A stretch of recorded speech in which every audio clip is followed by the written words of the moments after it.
Hello दोस्तों। तो दोस्तों कैसे हो आप सब। तो आज की जो वैकेंसी आ रखी है वो आ रखी यहाँ पे टाटा स्टील लिमिटेड की तरफ से, जो कि एक बहुत ही बड़ी कंपनी आपको देखने को मिलेगी।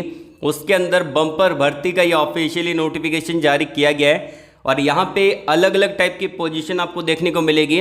अब कौन कौन सी पोजीशन आपको देखने को मिलेगी, चलिए उसके बारे में मैं आपको बता देता हूँ। उससे पहले अगर आपने वीडियो को लाइक नहीं किया है, एक लाइक तो बनता है, इससे हमारा मोटिवेशन बना रहता है। और अगर आप पहली बार इस चैनल पे विजिट कर रहे हो तो चैनल को सब्सक्राइब कर लेना, बेल आइकन को जरूर से प्रेस कर लेना। इससे होगा ये कि जब भी मैं नेक्स्ट वीडियो अपलोड करूंगा आपके पास सबसे पहले नोटिफिकेशन आ जाएगा और आप उसको अप्लाई कर सकते हैं। यहाँ पे आपको टेक्नीशियन का पोजीशन देखने को मिलेगा, सीनियर टेक्नीशियन का वैकेंसी रहेगा और जूनियर इंजीनियर के पदों के लिए वैकेंसी निकाली गई है। और ये सारी वैकेंसी लार्ज स्केल पे आपको देखने को मिलेगी। लगभग 1348 पदों के लिए वैकेंसी यहाँ पे आपको देखने को मिल जाती है। और ये आपका परमानेंट जॉब रहेगा, कंपनी के अंदर आप परमानेंट बेस पे काम करेंगे तो आपको टेंशन नहीं लेनी। यहाँ पे कोई भी आपका कॉन्ट्रैक्ट नहीं चलेगा, परमानेंट बेस पे काम अगर आप करते हैं तो यहाँ पे सैलरी भी आपका बढ़िया देखने को मिलता है। अब स्टार्टिंग सैलरी जो आपका रहेगा वो डिपेंड करता है कि आप टेक्नीशियन की पोजीशन के लिए सेलेक्ट होते हैं, सीनियर टेक्नीशियन की पोजीशन के लिए अगर आपका सिलेक्शन होता है, या फिर जूनियर इंजीनियर के पदों के लिए आपका सिलेक्शन होता है, उस पर डिपेंड करता है। वो मैं आपको आगे डिटेल में बताऊंगा कि यहाँ पे सिलेक्शन प्रोसेस क्या रहेगा उसके बारे में।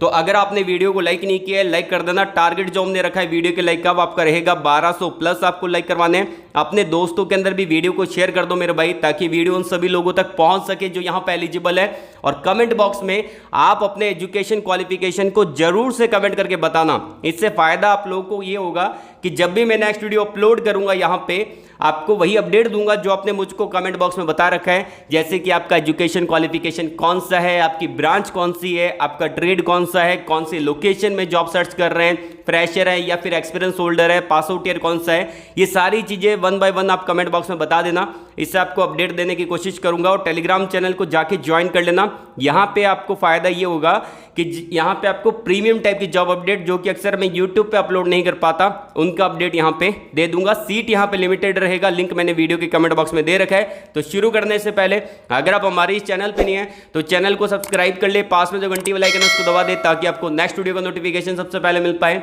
और आपका भाई इस चैनल पे इंजीनियरिंग जॉब अपडेट लाता रहता है, तो चैनल को सब्सक्राइब करना मत भूलिएगा। चलिए शुरू करते हैं। यहाँ पे मैंने डायरेक्टली ऑफिशियली नोटिफिकेशन को डाउनलोड कर लिया है, जैसा कि आप अभी स्क्रीन पे देख पा रहे हैं। देखिए वैकेंसी जो आपको देखने को मिलेगी यहाँ पे Tata steel technical service limited TSTSL की तरफ से वैकेंसी निकाली गई है, जो कि टाटा स्टील के अंदर टेक्निकल सर्विस प्रोवाइडर कंपनी आपको देखने को मिलेगी।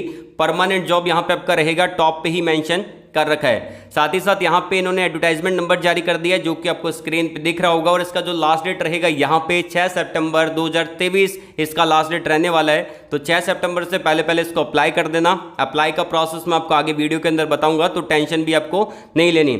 और इन्होंने यहाँ पे मेंशन कर रखा है, बहुत सारे बच्चे बोलेंगे कि यहाँ पे उड़ीसा वाले ही अप्लाई कर सकते हैं। इन्होंने क्या मेंशन कर रखा है कि प्रेफरेंस दिया जाएगा उड़ीसा कैंडिडेट को, लेकिन ऑल ओवर इंडिया के कैंडिडेट अप्लाई कर सकते हैं। आपकी क्वालिटी पे डिपेंड करता है, आपकी टेक्निकल स्किल पे डिपेंड करता है, सारी चीज़ें आपको बस यहाँ पे अप्लाई करना है मेरे भाई। बाकी ऑल ओवर इंडिया के अप्लाई कर सकते हैं, एप्लीकेशन फॉर्म में भी दे रखा है। अगर आप अप्लाई करेंगे वहाँ पे, जब मैं आपको आगे बताऊँगा, वहाँ पे ऑल ओवर इंडिया का ऑप्शन आ रहा है। साथ ही साथ यहाँ पे बात की जाए कि कौन कौन सी क्वालिफिकेशन यहाँ पे मांगी है, तो मिनिमम एजुकेशन क्वालिफिकेशन यहाँ पे इन्होंने मेंशन कर रखा है कि कम से कम इतना होना चाहिए।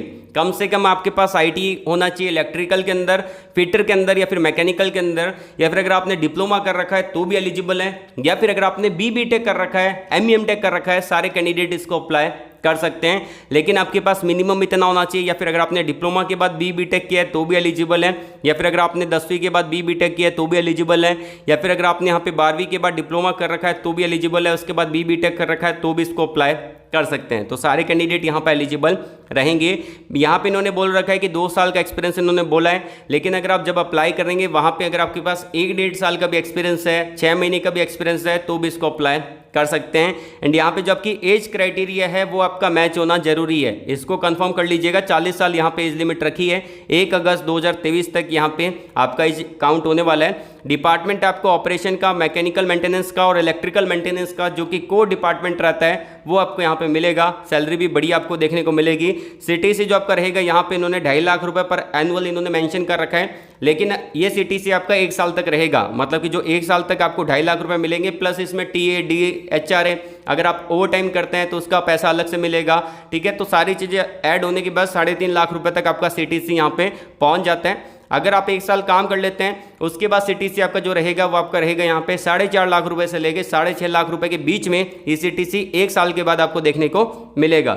एंड यहाँ पे सिलेक्शन प्रोसेस के बारे में बात करें, इन्होंने मेंशन कर रखा है कि आपका डायरेक्टली इंटरव्यू रहेगा और इंटरव्यू के बेस पे ही आपका सिलेक्शन यहाँ पे देखने को मिलेगा। मेडिकल एग्जाम होगा, अगर आपका इंटरव्यू यहाँ पे क्लियर हो जाता है तो उसके बाद यहाँ पे देख पा रहे हैं कि जो आपका प्लेसमेंट रहेगा वो आपका उड़ीसा में हो सकता है और टाटा स्टील के जितने भी प्लांट है, जहाँ जहाँ पे प्लांट है वहाँ पे आपका प्लेसमेंट हो सकता है। अप्लाई करने के लिए क्या करना पड़ेगा, यहाँ पे आप देख सकते हैं कि यहाँ पे इन्होंने अप्लाई लिंक दे रखा है, गूगल फॉर्म का लिंक दे रखा है, तो आप इसको डायरेक्टली स्कैन कर सकते हैं या फिर मैंने यही लिंक आपको वीडियो के डिस्क्रिप्शन में दे रखा है। तो चलिए हम अप्लाई प्रोसेस के बारे में जान लेते हैं। चलिए अब बात कर लेते हैं कि यहाँ पे आपको अप्लाई कैसे करना है उस प्रोसेस के बारे में। तो इस प्रोसेस को ध्यानपूर्वक अच्छे से समझिएगा, क्योंकि अप्लाई लिंक मैंने आपको वीडियो के डिस्क्रिप्शन में दे रखा है। जो आपने वीडियो देखा है या फिर आप हमारे टेलीग्राम चैनल पे भी चेकआउट कर सकते हैं, वहां पे भी मैंने अप्लाई लिंक डाल दी है। तो आपको क्या करना है, सबसे पहले अप्लाई लिंक पे क्लिक करना है जो कि आपको वीडियो के डिस्क्रिप्शन में और टेलीग्राम चैनल पे मिलेगा। जैसे आप उस पर क्लिक करेंगे आपके सामने डायरेक्टली ये टैब ओपन होगा और यहाँ पे अलग अलग टाइप की पोजीशन आपको देखने को मिल जाती है और ये वैकेंसी यहाँ पे निकाली गई है। टाटा स्टील के द्वारा वैकेंसी आपको देखने को मिल जाता है और इसका जो लास्ट डेट रहेगा मेरे भाई वो आपका रहेगा 6 सितंबर 2023। इसका लास्ट डेट यहाँ पे रहने वाला है, तो 6 सितंबर से पहले इसको अप्लाई जरूर कर देना।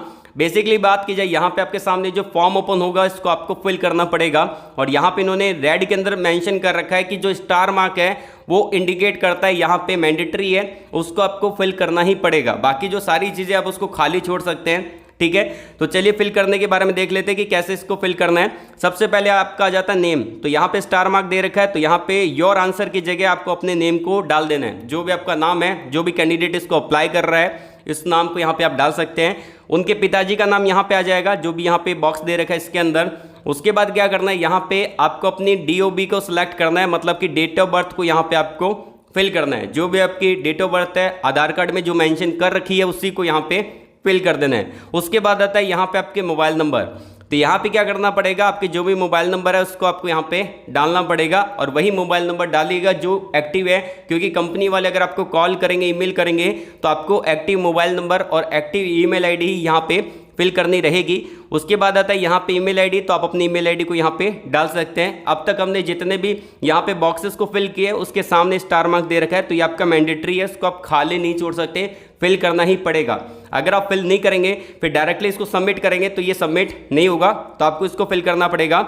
उसके बाद आता है यहाँ पे आपका परमानेंट एड्रेस, तो आप अपने एड्रेस को यहाँ पे फिल कर दीजिएगा जहाँ पे भी आप रहते हैं, आधार कार्ड में जो मेंशन कर रखा है।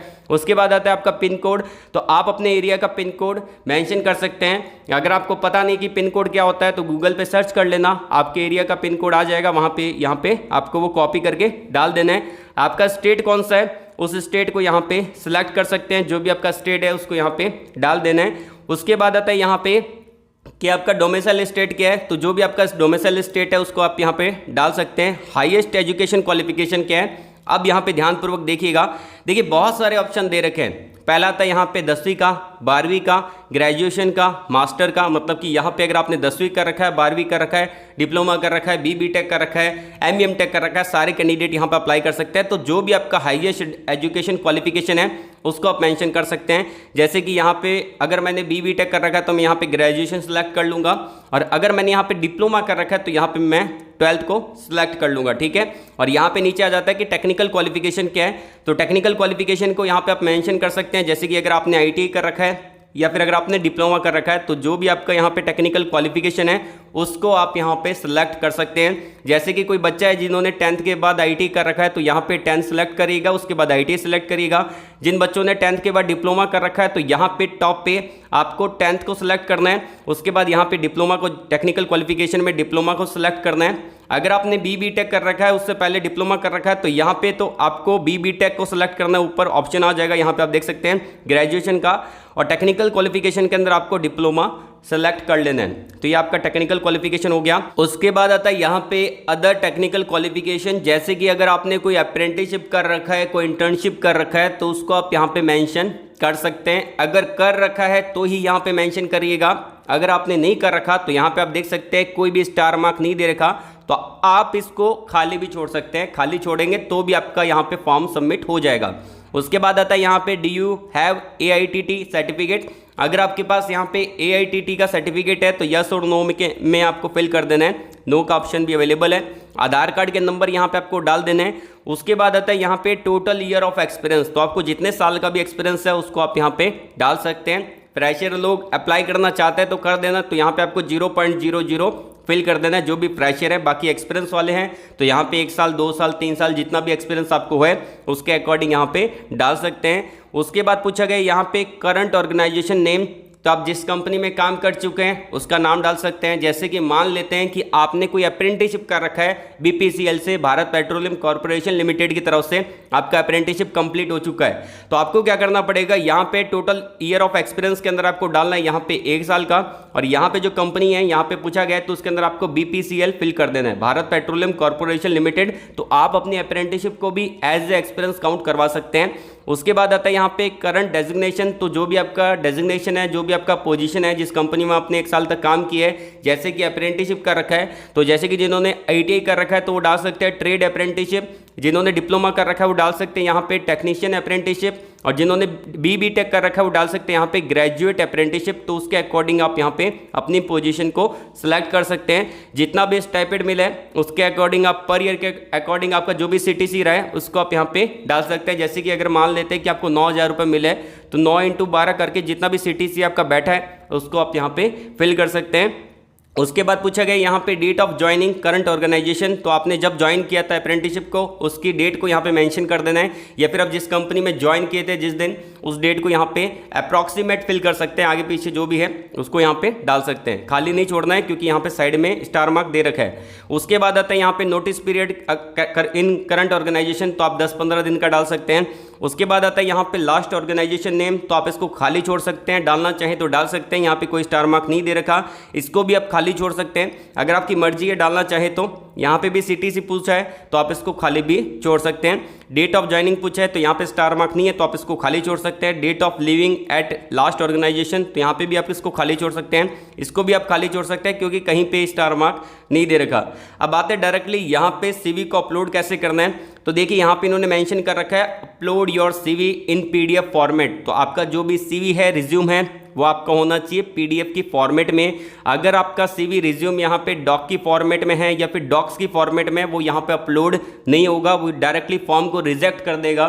तो आपको यहाँ पे ऐड फाइल वाले ऑप्शन में जाके अपने CV को अपलोड करना है PDF की फॉर्मेट के अंदर। रिज्यूम आप बना सकते हैं, कैनवा का यूज़ कर सकते हैं, बहुत सारे एप्लीकेशन हैं उनका यूज़ कर सकते हैं, AI टूल्स का यूज़ कर सकते हैं, ठीक है। तो आप उस पर गूगल पे सर्च करके यहाँ पे बना सकते हैं, और यहाँ पे नीचे सबमिट का बटन है, इस पर क्लिक करके आपका फॉर्म सबमिट हो जाएगा। मैं आपको फिर से बता देता हूँ, यहाँ पे लास्ट डेट 6 सितंबर रहेगा, तो 6 सितंबर से पहले इसको अप्लाई जरूर कर देना। कोई भी डाउट है, कोई क्वेरी है, कुछ भी पूछना है तो आप नीचे कमेंट बॉक्स में कमेंट करके पूछ सकते हैं। तो आज के लिए बस इतना ही। वीडियो को लाइक करिएगा, शेयर करिएगा उन लोगों तक जिनको जॉब की नीड है, एंड कमेंट बॉक्स में जरूर बता देना कि आपका एजुकेशन क्वालिफिकेशन कौन सा है, कौन सी जॉब सर्च कर रहे हैं। ऑल द वेरी बेस्ट, जय हिंद।